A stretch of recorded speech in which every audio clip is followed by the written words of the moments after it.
Abay di ari na nga, nagluto nga ako na rin litsong ulo ng baboy, ari naman ay kakalhati lamang. Ay pakinggan nyo ga naman ang pagkakadali ko din ay di kay pagkakalotong din naman ay.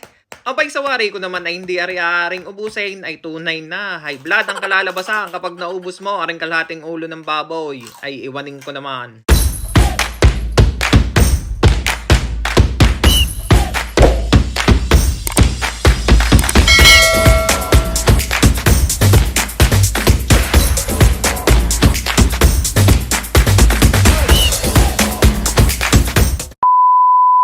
Ay ano ga mga tropa, kamusta ga kayo?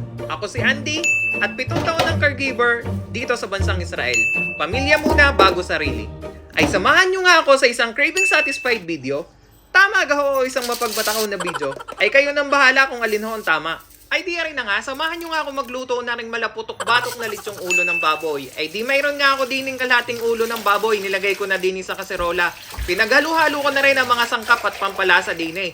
Mayroon ako dining nilagay na bawang, sibuyas, tanglad, pamintang buo, asin, dahon ng laurel, magic sarap at saka tubig. Ay ari naman tubig ay pantay lamang dinay sa may ulo ng baboy. Ay di ari nga naisalang ko na dinay sa aking kalan, nabuhay ko na rin at ari ay sasalang ko lamang na mahigit 2 oras baga.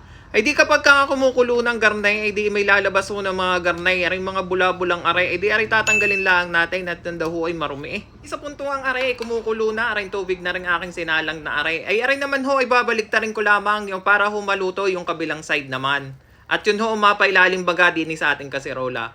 Ay di maya-maya nga ho, makalipas ang 2 oras, ay ari na ho ang aking minhalbos na ulo ng baboy. Ay sa wari ko naman nga, ay panamang-panama lamang ang pagkakahalbos ko din o pagkakaluto din sa ulo ng baboy. Ay di ari hahanguin ko na nga lamang din sa kanyang kahirapan. At ikaw ga naman ang pakuluan ng 2 oras, ay iwanin ko kung hindi ka mainitan, ay tunay na. Ay dini ko na nga lamang nilagay sa maliit na planggana at dini ko naman ari palalamigin o air dry baga kung tawagin na mahigit 3 oras. Pwede ko rin nga rin ilagay sa rep para mas mabilis pang lumamig. Di mayroon nga ako dining mantika at saka toyo. Aray naman ay ihihilamos ko din sa ulo ng baboy. Aray namang toyo ay magbibigay ng kaunting lasa din sa balat ng ating baboy. At aray namang mantika, di para hindi mag-dry ang ating balat ng baboy, ay hihilamos ko lamang aray ng papagayon at papagarnay mula ibabaw at saka tagiliran at pati na rin mga likod na aray, pati yung mga kasulok-sulukan niyang balat ng baboy. Ay di aray na nga, isasalang ko na ho aray sa 180 degrees Celsius baga ang init ng ating oven.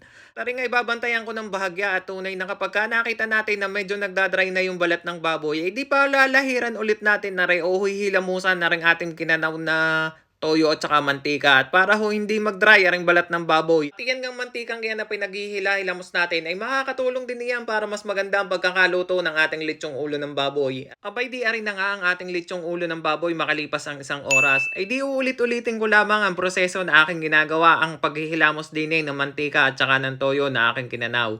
Ay di pa ulit-ulit lamang ho ang aking gagawin hanggang sa maluto aring ating lechon. Ay di maya-maya nga ibabalik ko na ulit aray sa ating oven. Ay di makalipas naman ang 2 oras. Ay di kita nyo ang hitsura na ray. Di kay kapag kakaganda golden brown na golden brown. Ay di pipitikin ko lamang ng papagayon at papagarne. Ay sa wari ko naman ay kulang pa ang lutong na ray. Ay di ibabalik ulit sa oven ng 30 minuto.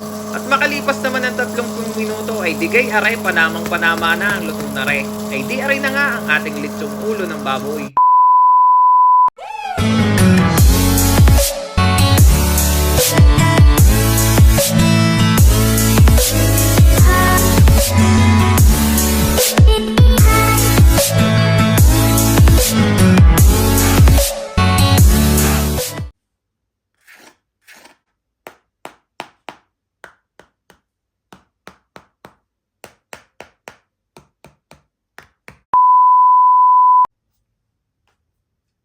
Ay siya, ay papaano? Ay di ari akin titimusan na. Ay pakinggan nyo kung gaano kalutong aring aking padaling are.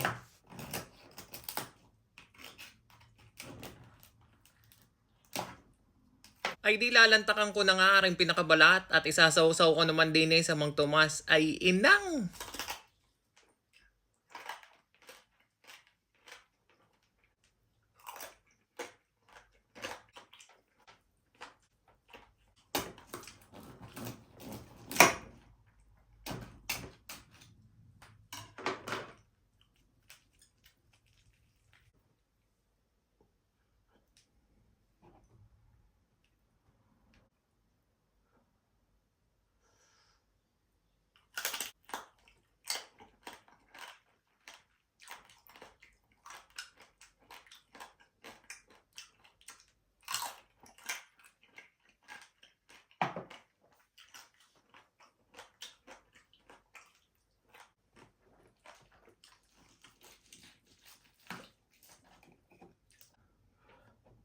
Ay di kay ari nga ang pinakalaman, ay pagkakalambot ga naman ang pagkakaluto ko din ay panamang panama eh.